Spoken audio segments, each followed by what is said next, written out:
Hi, my name is John Light, and I've spent over 20 years working throughout all corners of the recruiting world. Our podcast, Drowning in the Talent Pool, is a resource to help you stay afloat and get ahead of your competition. Hi, and welcome to another episode of Drowning in the Talent Pool. I'm your host, John Light, and president over at Sabretooth Recruiting. And today, I'm very pleased to have with me Andy Ellis, a partner at YL Ventures, a VC firm. And Andy, welcome to the show. Thanks for having me, John. Always love coming on here. Oh, I like it, not just because I get to talk to someone who sees so much of the market, so broadly, yet so detailed. But I also love to understand how people get where they are. We sit back sometimes, I think, you come out of school or you decide to strike out on your own at some point, and you look around at these ecosystems, you think, man, how did this person get there? I mean, what's the pathway? So I'm wondering if you could start off with, by way of introduction, kind of share a little bit of your background and your story of what got you to where you are with YL today. Sure. It's always fun. I like to work backwards because the path wasn't obvious the day I started. It probably wasn't a path. It was more like stumbling through the marsh until I ended up somewhere. Most recently, I was the chief security officer for Akamai Technologies. Where, I was there for 20 years. I started as the very first security hire. I was brought in as an engineer to secure things. And while I was there, I basically tried to automate myself out of a job, either hire somebody to do the work I was doing or build something that would do most of it, or sometimes just stop doing it because it wasn't producing value. So I could do new and interesting things, which included, designing systems, rolling out new products, building an entire product line that became, I think now Akamai is like $2 billion in security revenue. Wow. It's about $1 billion when I left. So clearly they've kept doing well. It wasn't just me, but I like to think I was part of that. Going back further, I was in the United States Air Force where I did information warfare, which is what we called cybersecurity 30 years ago. That was a lot of fun. Before that, I was at MIT.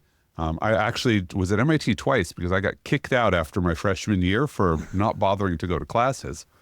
And a slight problem if you don't show up for class once in a while. Small problem. In the gap when I was in between academia, I worked at Disneyland for 2 years doing costume issue. And for 2 years, I was a bartender and a ski bum in Vermont, where I earned the Award of Excellence from the Wine Spectator for a wine cellar I managed. I guess I'd go back even further. I grew up sweeping job sites. My father was a general contractor. And, my summer gig was me and a broom, and I would sweep the job site at the end of the day, rearrange everybody's tools so it was laid out for the next day. So I like to think that as my first job was making sure somebody else could produce value faster. And so that's probably bled into why you ran such a great wine cellar. It certainly did help. The number of times you have to go sweep in there was kind of surprising. Oh, man. I didn't even know about the wine thing or the ski bum thing. That's not a bad way to spend some time in your 20s. No, it's not at all. It was fantastic. I definitely learned about seasonality of revenue because I was in Vermont, and you make money hand over fist as a bartender in September and October. It's amazing. You're thinking you have a 6-figure income, and this is 30 years ago where 6 figures went a lot longer. And then you get to March and you realize it costs you more to get to work than you're going to make it work that day. Oh, man, that's always a bummer to figure out. I've got my 2 oldest daughters are out of the house, living out of their own now, and they're getting hit with this learning curve in life that they didn't realize how much the parental authority figures took care of.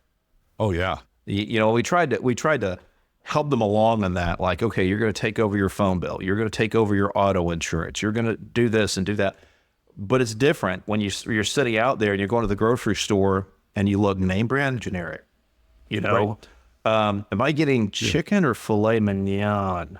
Yeah, no. I remember learning which day of the week you bought chicken on so that it was cheaper because it's the day it expired, and you would buy it and immediately cook it up because it wasn't going to last in your fridge, but you could cook it and now you had food for a week. Yeah, we still nowadays, with 6 kids and 4 still at home, we go, if we see something 25% off, we get it and we freeze it. Right. Ground beef, whatever it might be. But it's like I warned both the girls before they left the house. I said, when you think you're going to go to the seafood place at the grocery store and get fresh fish, just remember your best alternative is a can of tuna and water. That's what you can probably afford. Yep. Although I recommend like you get in bulk, like olive oil. Yeah. And then get your can of tuna and pour in a little olive oil. It makes it way better. Yeah, absolutely. Well, and we've got them, we make the tuna salads and all this other stuff with it. But part of them being tongue in cheek, because I don't let my kids starve even when they leave. They can always head to that over here to get something. But at the same time, there's this massive learning curve that they have to go through. And like you learning seasonality of revenue.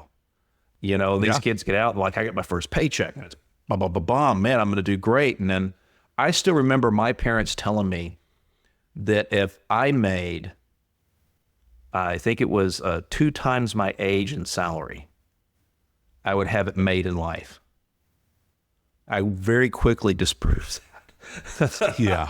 And especially with where the economy's been here, in 23 and 24, going into 25, and it kind of brings me around to what I consider the theme of this particular podcast format.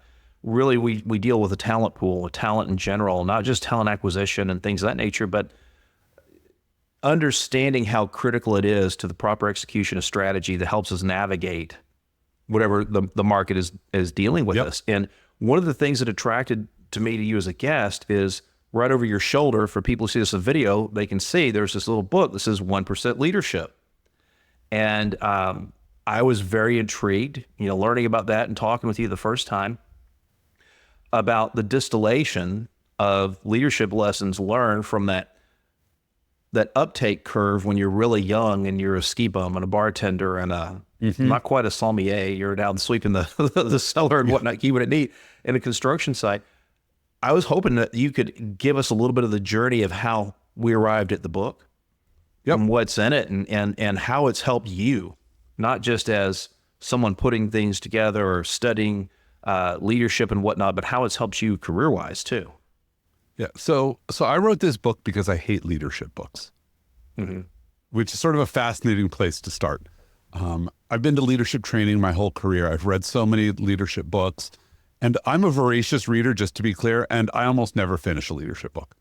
Yeah. Because when you start reading one of these books, you get like 3 chapters in and you're like, I think I know what their message is. And, another 2 chapters sort of confirms it. And now you're like, I'm reading an autobiography or just a biography in which somebody's trying to say, look how amazing I am, or look how amazing this person is. It's like a hagiography. And at the same time, if they had just put on the title of the book what the message is, I'd have been like, great, I know your message. Why do I need to read your book? So I hated those. And then one day we actually brought in an amazing speaker. All the executives at the company went, and this person talked about inclusion. It was really, really powerful. He made a comment that sticks with me today, was he said, look, if you have diversity but not inclusion, your organization will eat itself apart. If you have inclusion before you have diversity, then you can tolerate diversity. But by the way, diversity is the moment you have 2 people, you have diversity. So you're behind on inclusion. Good luck with that. It still sort of sticks with me today that like how important being inclusive is, and it's way more important than all the artificial measures we use around diversity. And don't get me even started on equity. But he was amazing. I loved him. And I went back to my team and I said, by the way, we decided we're bringing this training to the whole company. You're all going to love this training. It'll be amazing. Right. And my team came back to me like 2 months later after it had been scheduled. And they're like, Andy, you lied to us. This training was awful. I'm like, what are you talking about? Steve was amazing. They're like, who's Steve? Like, we got this weirdly sort of self-guided video with a facilitator in the room who didn't really know the material. There was no opportunity to ask questions. It wasn't interactive. And I'm like, oh my God, this is awful. So I wrote them an essay. I said, well, here's what I took out of it, what I want you to learn. This is an essay, right? That essay is in the book. And so that's how it started, was I said, what's the one lesson? And I said, if you don't have time to read the essay, like, let me make the title of the essay what matters. Right. And so the title for that one was, and it almost was the title of the book, but we couldn't like squeeze it down, which is Inclusion is Reducing the Energy Cost People Pay Just to Exist. Yeah, because you're not fighting to be included. Right. Like you walk in the door and like I have dietary restrictions. And if I walk in and there is food, I'm now spending energy figuring out if I can eat. Whereas if I walk in and everything is labeled with allergens and you had asked in advance and said, hey, we're serving food. Do you have any dietary restrictions? Like now I feel included. You've taken the energy cost off of me. And now that's energy I'm going to apply to actually being productive. Like I don't get bonus energy just to make sure I get fed, right? You're going to take away my work productivity energy. And so I wrote that. I said, this is the lesson I want you to learn. It's the first chapter written for the book. And I wrote this very brief chapter with sort of, an explainer like that. Like you walk into a room and if you're the only woman in the room, you look around the room and you're like, great, when is sexism going to rear its head? Let me count the seconds because it's probably not going to take minutes. Will I be asked to go for coffee? Will somebody give me elevator eyes? And you're going through this. And that's because you don't trust the people in the room because they've given you no reason to yet. And certainly they've given you a reason not to if for some reason you're the only woman. And so that's an inclusion problem. Yeah. And so that was what it is. Here's the headline. Here's a story. Everybody could go with it. And then I kept writing these for my team. Like, here's my advice to you on this topic. Nothing here is transformative. Like, you're not going to be an amazing leader just because you do this one thing every time. But these are the skills you're going to have to develop. And so over time, I said, why don't I write a book about it? Well, why not? I mean, you already wrote it, right? You had to assemble it. So I'd written part of it. I only had about 15 of those chapters when I decided to write the book. So I had to write another 39. There's 54 chapters in the book. But the table of contents is a summary of the book. So the chapters aren't named weirdly. They're literally designed to be a tweet that is the summary of the chapter. So let me throw something out at you because you talk about energy and, hey, I just burned all this energy figuring out if it's safe for me to eat this or if this room is going to be played. And I would lead it with saying, to me, inclusion is a mindset because there are huge differences around the world, for example, with how militaries are run, command and control. And there are certain militaries where if there's not a senior officer there, the enlisted men don't do anything. But one of the beautiful things about the American militaries, I'm sure you are familiar with, NCOs run the world. Yep. And, they empower people way down the chain of command from the general officer ranks and the flag officer ranks to make decisions. And to me, that's inclusive, because you're a participant. You're part of, you've got a mission that you buy into that you're going to go execute, hopefully you buy into it, that you're going to go execute, and you have decision-making ability. And I think a lot of companies miss this idea that if I bring people in, if I trust a professional to be a professional, and if I have trust for someone to ask the right questions, to raise the flag if they need help, and this sort of thing, it changes the environment and culture around to where it becomes self-feeding as far as inclusivity goes. Because I don't particularly care, if we work, for example, and we're a distributed workforce in my current firm in Sabretooth, or if we're in an office. I think they have their pluses and minuses either direction. I don't care if you're bald, obviously. Otherwise I'd be in trouble every time I look in the mirror. I don't care if you're tall. I don't care if you're college educated. I care about, can you follow the program and execute and do it in a way that, it brings us along with you, because that's part of the journey. So I see a problem. I try to tell other people on the team, here's a challenge I'm saying, here's my thoughts about it. What do you think? Now, it may come back to what I decide eventually, but I want them to feel like they're part of the process. But so that right there, that's engagement. Yeah. Right? And this is what so many people get wrong. And when I was in the Air Force, I was taught this very easy. And it's funny because I was taught a thing that didn't apply. They said, look, how do you raise a flagpole? Like the common thing you're taught in officer training. Like as an example, it's like, imagine that your colonel says to you, second lieutenant, hey, we need a flagpole in front of the building. You're in charge of doing it, right? What do you do? And the lesson you're supposed to learn is you go find an NCO and you say, we need to put a flagpole up in front of the building. What do you need from me? But otherwise, I'm going to lunch. Get it done. Yeah. Let them decide. Now, what was funny was I had learned this. My first posting had more second lieutenants than any other pay grade including all the enlisted ones. So when they said we need a flagpole up in front, they said, hey, second lieutenants, you're in charge of doing this. And no, you don't get help from the NCOs. They're going to laugh at you. I was like, this isn't what I was taught. But yeah, no, including people in the decision-making and the execution. Here's what we need. Here's the problem that we need to solve. If you think I'm wrong about how to solve it, let me know. Like, these are all skills you have to develop. to build that workforce where everybody's energy is aligned towards producing value rather than towards fighting you. Yeah, and that was actually the point I was building to, and I got sidetracked talking about the mindset piece of it, is I counsel candidates all the time. You go into an interview, rule number one is be yourself. Never put a facade up. Because if you go in and you put a facade up and they hire you, that's what they're expecting. Right. And if they're expecting that and you go to deliver it, you are burning energy to deliver that. Now you have less energy to actually execute your job with. And that is a problem. It leads to burnout. I tell people all the time, if you don't have alignment, if you can't be yourself and be genuine, you're not long for the world as far as that company and that opportunity is concerned. Exactly. Right. And I like to tell people, I sometimes come on along later and I say, you be a subset of yourself. Nobody wants to see all of you. You know, the warts don't need to show up, but you bring a version of yourself that's, you know, somebody you're comfortable being. Like, this is the skin I wear. Like, no, I'm not going to interview as the same person who goes to football games, because I'll tell you, like, I shouldn't be screaming at my interviewer. Depends on the interview. That's fair. But probably it's not a place that ends with someone getting a job. No, unless it's for the football team and they need somebody to scream, you know, quality control coaches scream at their punter or something. But no, I absolutely agree. And you know, you talk about subset, whoever they see in that interview, it has to be you. That's the trick. Because the closer it is to your core personality and who you are naturally, the more energy and focus you have to dedicate to actually executing and performing. And, you know, that's huge because, you know, you've been in the cybersecurity space for a long time. I've spent a lot of time in the people space, and in my role as a firm founder, and the second time I've done this, and other times when I've done turnarounds and built out offices and whatnot, you wear so many different hats. And what we don't often realize is when we take a hat off and we go from management to business development, from business development to sales or marketing, from there to delivery, to interviewing and coaching and all this. Every time you switch that hat, there's an energy cost to it.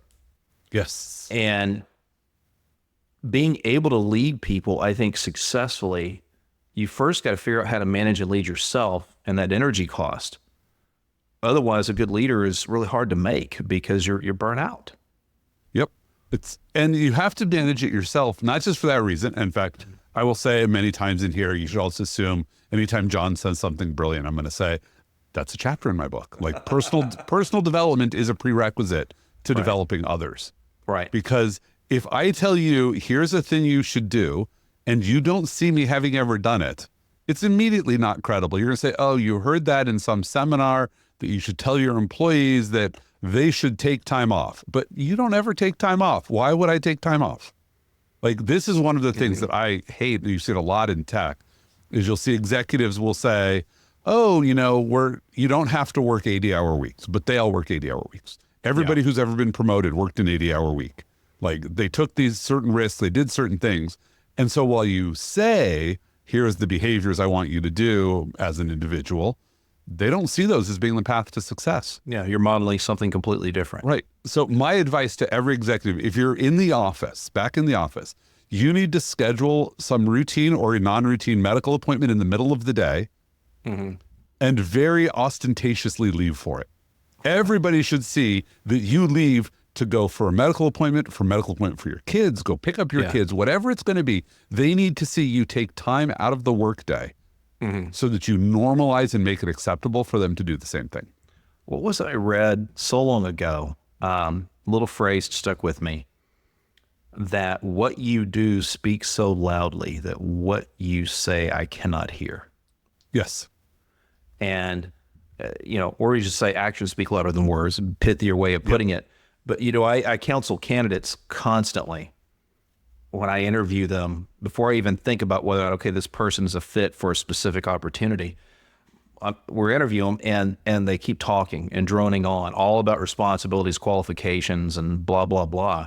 And I have to make the point that, hey, you know, you get into an interview, you need to give the annotated, the concise version of this, because the way you're presenting it, you don't yet have permission to do it, right? And you're going to lose your audience. But if you make it short, sweet, to the point, it helps. And I'm a big believer of don't tell me, show me. So don't tell me I'm a great problem solver. give me a demonstration. Right. Talk to us about a problem, what you did, what the results that you achieved. And what you learned from it. Because if you're a great Yeah. problem solver, you learn something with every time you solved a new problem. Yeah, no, absolutely. And how did you apply that learning? You know, especially if you failed to solve the problem. I interviewed a guy not long ago, and he gave this 3 or 4 minute response on some problem he was confronted with, and when he did, and he stopped, and I looked at him and I said something to the effect of, so what was the result? What happened? Did you fix the problem? He goes, no one could figure it out. And I'm like, well, okay, don't ever Well, share what's the point that. of this story? Don't ever share that in the interview Yeah. unless you're going to talk about this failure taught me something that I applied elsewhere, and here are the results I got with that. Yeah, we spent 40 hours trying to solve an insolvable problem. And if I'd listened to the guy who told me we couldn't solve it, and so now I always listen to the naysayer with a grain of salt. Yeah. So I like to give interviewers advice, and I think there's a flip piece of advice to the candidate, which is the job of an interview is to say no, not to say yes. Yeah. No, I can't fight you on that. I tell candidates all the time, part of our job isn't to get you a job, ever. Yep. You know, we're focused on delivery for the client, getting them the right people at the right time. But I tell them, how I view my role is I want you to have enough information to have an unqualified no to the process. Because if you achieve that, you also have enough to have an unqualified yes. Mm-hmm. Yep. And so everything you're doing when you're in that interview is getting you to a no. And you have to flip your mind. Like, how do I make sure that when they ask me a question, I don't give them a reason to disqualify me? Yeah. Oh, I rambled. It doesn't matter how good the story was. I rambled. That's a disqualifier. Oh, yeah. Oh, heck yeah. So let me ask you this. And I think this is a fun question, because I have asked a similar question before of people who are in the VC space. What's the difference, or how would you differentiate between interviewing an executive you would hire for a portfolio company or a company you've invested in versus interviewing that founder who's running the company and is looking for you to join as a capital partner? Well, that's a fascinating way to look at it. So I think when I'm looking at a founder, first of all, I never am going to fire a founder. I mean, I'm not saying never, but when I'm doing the interview, that is not in my head. Like we've had founders get fired before, like it's possible. But like, I am so risk averse at that moment that I'm not looking at a short-term gain. It's not about the problem I have today. It's about the problem I'm going to have in 5 years. And so I need the founder who's going to demonstrate to me that they have the ability to go through stages of a company. And this is actually the really important thing, is in the startup ecosystem, the company evolves rapidly. Yes. You take a large company and its evolutions are big and massive and disruptive. They still happen. But in a startup, like you start as like 6 people in a shared office, and a year later you're 40 people and you have more revenue and customers, and a year later you're 100 people. Like that's a massive shift. Does this person have what it takes to move across that shift? Can they hire the executives? Because I don't want to be hiring your executives. I want you to be able to hire the executives. Like I'll help you hire them. But so I'm much more risk averse when I'm going to go find that founder. I care about the team more than I care about any given individual in the team. Do I have somebody who understands the customer, can interact with customers? Do I have somebody who understands leadership? Do I have a technologist? How we divide those up isn't as important. Now, very much they should not all be in the same person. I don't want the CEO to be the person who does all the work, because their job is to catch the work nobody else is doing, but go hire the right people. When I'm hiring executives, I'm hiring them to solve a problem right now. If I'm hiring a CRO, I don't need you to be a 6-year CRO. In fact, probably you're not going to be. You're going to be 3 years. You're in, you're out, you solve a problem, you get us to the next round. I'm happy. If you manage to make that transition from being a Series A CRO to being a Series B to being a Series C, that's amazing. I would love that, but I'm not looking for that unicorn. So founders, I want unicorns that are going to last 6, 10 years easily, whereas executives, 3 years and I'm fine. Nice to hear somebody articulate it that way. It helps that I was in the U.S. military, like 3 years and you move on to the next job. So you'd better be able to solve your problems with 3-year people. Yeah, but looking at it from I'm looking at this founder as a 5 or 10 year run, but I'm looking as a joiner, let's call it that, as an executive, I'm looking, hey, I'm happy if they do 3 years, as long as they solve problem X, whatever problem X is. And, it's fascinating to me how we look at our goals and a mindset we go into the talent sourcing and selection conundrum that's out there. Because there's so many things when you're trying to hire that can go sideways on you. Yes. Just like there's so many things when you're a leader and you're trying to lead a group that can go sideways on you. You got to get people to buy in. You've got to get them engaged. You got them to feel like they're part of the team, because they are. And I think it's an interesting shift to look for founders that you can say, hey, I believe this person can survive this continuum, this process over time, and realize these other ones may be movable parts. From the perspective that your CRO may be built for a Series A to B company. Right. They're really good. This is what they've done. Maybe they have a book of business that they're bringing. And here's the dirty little secret in tech sales, at least, is that most of them are actually channel partners, even though you hire them individually. Like, you have an executive in the enterprise world, he's got 12 companies that he's got great tight relationships with those buyers, and they'll be amazingly productive until they close those 12 companies and their productivity falls off. And that's okay. Like, that's what you hired them for, was get me in the door at these companies, close those deals, and then please let me know you're ready to move on. Yeah. Well, so that we don't spend 6 months watching your productivity drop off and us deciding we're going to fire you, because we'll let you go. You still get your comp from when you were here. Go to another company. Just don't steal these 12 executives to my competitor. Yeah. Yeah. No, I think that's true in a lot of businesses. I look in businesses in the recruitment world, everybody either does roll-ups or tries to build around stars. Right. And look, you can only put so many stars and superstars in a bullpen at one time. It's not healthy in some respects. To a degree, it can be healthy if people can have healthy competition. Right. But it's not healthy, I think, for the life of the span of the company. Because it's often not healthy because usually there's two completely different opposite kinds of stars. Most of them are what I think of as level 1 stars. Think about the capabilities maturity model. Level 1 is where you have your heroes that solve everything. Yeah. And they are self-contained individuals. They functionally do not work as part of a team. They just get stuff done. And if the team around them picks up their waste and solves problems without ever interacting with them, they're totally happy. At the other end of the spectrum, you have people who are stars in a team. They need a supporting cast. They will be amazing, but they're totally happy if somebody else schedules all their meetings for them, and they'll just show up and rock away at a meeting, but do not ask them to schedule or anything, but they know how to use their supporting team. Yeah. Very few people can transition from level 1 to that level 4, level 5 person. And the more level 1 people you put in one place, the more you need to start systematizing all the support for them, and the more they have to shape themselves to the organization versus the organization shaping themselves to them. And it's a hard transition, frankly. Very, it's a hard very evolution. And I think that's why a lot of staffing and recruiting companies go and do roll-ups, and they buy others and roll them up to make a much larger organization, because the mass and momentum of that can outweigh the individual contributors. Yep. Individual contributors end up going out and starting their own firms, and that sort of thing. But it's fascinating to me. I don't know if you've ever read Frederick Hayek. Yes. One of my favorite books, I was very fortunate, a professor introduced this to me in college, is The Road to Serfdom. Oh, yes. And talk about a life-changing read. When you read it, to me, it was so dense and so deep, I had to pause every 3 or 4 pages and let things digest and process, come back the next day, sort of thing. One of the points that Hayek makes is that the most efficient system of decision-making or letting all these individuals decide for themselves, because each has this own point of view they come from to make a decision about what's important to them and what's not.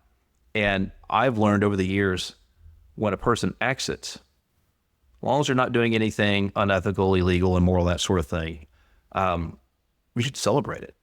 Shouldn't panic about it. Yeah.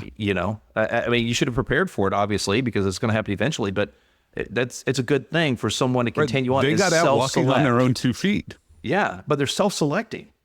Yeah. That's what you want. Yep. versus you having to select for them. Right. Well, in fact, the key is once you stop being afraid that somebody will leave, it's easier to keep them around. Yeah, I agree with Right? that. Our whole development plan for a lot of our staff was we will talk about 2 jobs from now, not your next job, because your next job, everybody's like, well, I'm ready for that right now. Give me my promotion. Okay, so let's not talk about it. Let's talk about 2 jobs from now. What do you want to do? What skills do we need to develop? What opportunities? Is that job even part of this team or part of this company? Yeah. And people would look at us very weird. And they're like, what are you talking about? We're like, you might decide to go somewhere else. What does it take to help you do that? And they thought we'd grown this extra head. Like, why would you, my manager, invest in my development so I can leave? And our answer was twofold. We said, first of all, we will get more out of you over the 3 years you will be with us while we develop you than the 4 years it will take you to develop yourself before you leave. So first of all, straight up, it's a win for us. But realistically, by the end of those 3 years, you're going to look around and say, why do I want to leave? Where am I going to find a manager who's going to invest in me like these people did? Right. Who's actually at least acts like they have my best interest in mind, because what I want and what the company wants happen to align. Right. And that's one of the most amazing things to me in corporate America and global as well, is that when companies miss how to align what their employees want with what the company priorities are. It's, to me, in culture, when you deal with culture, for example, I see that as the how we go about our business. And the closer how I go about business is aligned with how the company goes about business, the better odds are I'm going to succeed. And I'm going to be a great fit long term. The more out of kilter that is, the odds are much greater you're just going to crash and burn. But I see that too with career path. To your point, hey, look, where can we find this common ground where maybe we're not married for life here, but we're aligned, where us doing what's right for you and where you want to go it aligns with doing what's right for the company. Let's make great music together for this time. Yeah. Well, and even I might convince you that where you want to go isn't what you want to do. Yeah. One of the things we would do for development, because everybody says, I want to be a manager, because managers are overpaid. I'll just be very honest, as somebody who's been a manager, we have people who are managers who are overpaid, not because managers in general are overpaid, but because we take these technical people who've never managed someone, we promote them to be a manager. They were very well compensated, but we have to give them a pay raise. Yeah. And now they're really starting at the bottom of being a manager. Like, I have ideas for how to solve it. We would take an entire podcast just on that.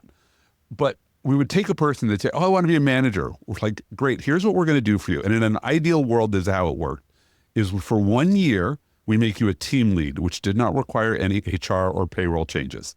Right. Like, literally, we just added the .team lead, .lead after your title, didn't change your pay band, nothing. Like, we basically just rolled it into your annual cycle. You get an extra $1,000 a year for being a lead or something. And we would give you 1 employee. That's it. You've never managed before. You get 1 person, preferably the most senior person we can give you, who does not need a manager. Right. Because we want you to learn how to be a manager with somebody you can't hurt. That's good. That's an interesting way of looking at it. Right. Yeah. How many people do this? I want to be a manager. We're like, oh, we have interns. We'll let you manage an intern. Are you kidding me? And they have neither party has any clue what they're doing. Right. And they require skill competent management, because the goal is to convince them to come back the next year, not to be like, oh, I had somebody who had no idea what they were doing managing me. and the reality is, somewhere, I don't have great statistics, but somewhere between 50 and 75% of the people who wanted to be managers after a year were like, nope, I do not want to be a manager. Yeah. Look, I believe saved them from a bad career choice. I believe it. And the reason I believe that is because I have seen over and over and over again a really strong IC, individual contributor, steps into a management or leadership role and they fall flat on their face. And let's be frank, it's not really their fault, because number one, they're conditioned to think, well, that's the next step in my evolution. But number two, if the person doing the promotion for you, elevating you to that role or hiring you into that role from an IC role, if they don't provide you with the training and mentorship, the coaching to make that transition successfully, that's it. You may get fired for it. You may get burnt out for it, but it's not ultimately, I don't think, the root cause of the fault. The fault is, I invited you in, and then I just said, good luck. Right. Good luck. And I thought that HR would provide training. There's a whole manager course set that HR provides, but the manager training is actually HR business partner training. We are teaching you, the manager, to do your own HR operations so that HR doesn't have to support you. But that doesn't teach you how to manage people. That's just, oh, here's how you do, interact with the workforce system to do, professional development. But all the professional development is the stupid once a year rate somebody so that our butts are covered when you fire them. Yeah. Or here's a book. Good luck. Or here's a book. Maybe. If you're lucky, here's a book. If you even read. But if you're going to read a book, 1% Leadership is the book you should read. You should. Although I think for some people, you might want to turn it into more of a graphic novel sort of scenario. Yeah. That's a great idea. I should turn that one into a graphic novel with 54 pages, one for each. The only thing I ask, Andy, if you're going to do that you be real, okay? So have some bald guys in there. Oh, absolutely. Some people who are overweight, some people who are too skinny. Be representative of an actual office setting and not just everybody look like, Clark Like Kent. they walked out of a GQ photo shoot. Yeah. I mean, good grief. Expectations are so crazy. I think one of a personal perspective from me, I think one of the things we really, really drop the ball on is we mismanage people's expectations. So going back to that, hiring the new manager from IC role into a management role, what are their expectations? Are they really aligned with what me as a hiring manager expects? Yep. And I found that when we negotiate between a candidate and a client on an offer, I try to get it done behind the scenes before I even roll a verbal out to the candidate. I try to have it 95% there or better. And the reason being, and as I explained to every candidate, is part of how I view part of the role here is, we're incentivized to get you every dollar we can. At the same time, I also don't want to abuse your opportunity by missetting expectations. Because if you go in and you negotiate and you bust somebody from 150 to say 225 on a base salary, I expect a lot more out of that person now. That company's going to be like, well, we were going to offer the guy 195, but you convinced us he's worth 225. Whether they say so or not, their expectations just went up proportionately, maybe even out of proportion, crazy. Right, because that's 1.5 pay grades. Yeah, at that point, like 10% is your rule of thumb for that. Shifts you up a pay grade. So you got to give it, or 15%. Yeah, you got to give it some thought. Is my point from a hiring manager perspective as well as a candidate perspective. Look, talking to candidates, go get everything you can. Absolutely, don't make your decision based on numbers. Make your decision based on more along the lines of value and alignment. And value is not necessarily a dollar figure. Value is to your point, what are they helping me become next? 2 years down the road, 5 years down the road. And it's not one of these silly interview questions. Hey, where do you see yourself in 5 years? What are your strengths and weaknesses? Well, my strength or my weakness is that I'm always too honest. It's like, dude, shut up. Here's the biggest disconnect I see between people who are hiring and people who want to get hired. Which is, unfortunately, most people who are hiring want to hire people who can do the job today. Right. And most people who are looking for a job do not want a job that they can do the job today. That would bore them. If I walked in and had nothing to learn because I could do this job, like I'm overqualified for that job day one, I'm already looking for my promotion. We're already mismatched. Yeah. I would love, and this one I put more on the hiring side than on the recruiting, on the candidate side. Like, you should say, I want to hire the person who in 2 years will be qualified to do this job, but they'll be doing it better and better every day. Yeah. They'll come in, they've got 80% of the qualifications. They're qualified to be one step down from this job. But if I'm trying to hire a senior architect, now I've got somebody who's at the top end of the architect level, I'll teach them to be a senior architect. Yeah. They're a rising star, absolutely. And I don't disagree with you at all in that. I think, we also have to recognize that there are some roles that you do want a 100% qualified person for. But to your point, maybe that's a person who's a software engineer who's never going to be a software engineering manager, right? That's not something they want. So, I think there's room and latitude for that sort of thing. But I think by and large, probably 80% of the time in the market, maybe even 90, I'd rather hire an 80 or 90% fit. Yeah. Who wants to go in the right direction than a person who's 100% or 110% fit because they have a great book of business or because they're recommended. that's all fine and dandy, but when they're bored and twiddling their thumbs and don't necessarily want to go back and do the fundamentals that make you successful, you know, because I've been there, I've done that, and I'm ready for the next thing, then that's a problem. That's a huge conundrum. Huge. Yeah. Andy, let me ask you this. If someone wanted to buy that book over your shoulder, 1% Leadership, what is the best way to affect that? Well, they just go type it into their browser and they'll get a couple choices of where to buy it from, including Amazon, Barnes & Noble, you name it. You can buy it there. You can get it in an ebook format. You can even get it in Audible. So if you've listened to this far and you have not said, oh my God, I hate listening to Andy, I actually read my own book. And if someone, I'm sorry, that's funny. If someone wants to get a hold of you, I'm sure they could find you at the ylventures.com website. Yep, you can find me there. You can find me on Twitter, on LinkedIn. I'm pretty much all over the place. All right. Well, I tell you what, I think your book certainly deserves to be all over the place and not just over your shoulder there on the shelf. And I gotta say, Andy, it's every time we talk, it's entertaining, man, and a learning experience. I really appreciate it. Yeah, this was fun. I appreciate it, John. We'll have to do it again and maybe tackle some more of the world's and you know, the hiring world and the management world's problems that need solving, because I think between the two of us, we're making progress here. We're making progress. Now, if only they were listening, there would be much better progress. Yeah, well, and listening with an open heart and mind, right? Because we got something to deliver. But Andy Ellis, Wild Ventures partner, thanks so much for joining us today. Thanks, John. You've been listening to Drowning in the Talent Pool. This podcast is sponsored by Sabretooth. Sabretooth improves the quality of hire and speeds up the time to fill specialized machine learning, data engineering, data science, and developer roles, stretching tech recruiting budgets further by bringing the precision of retained search and the speed of contingent search to the market in one complete solution. Find out more at sbr2th.com and follow me, John Light, on LinkedIn. Thanks for listening.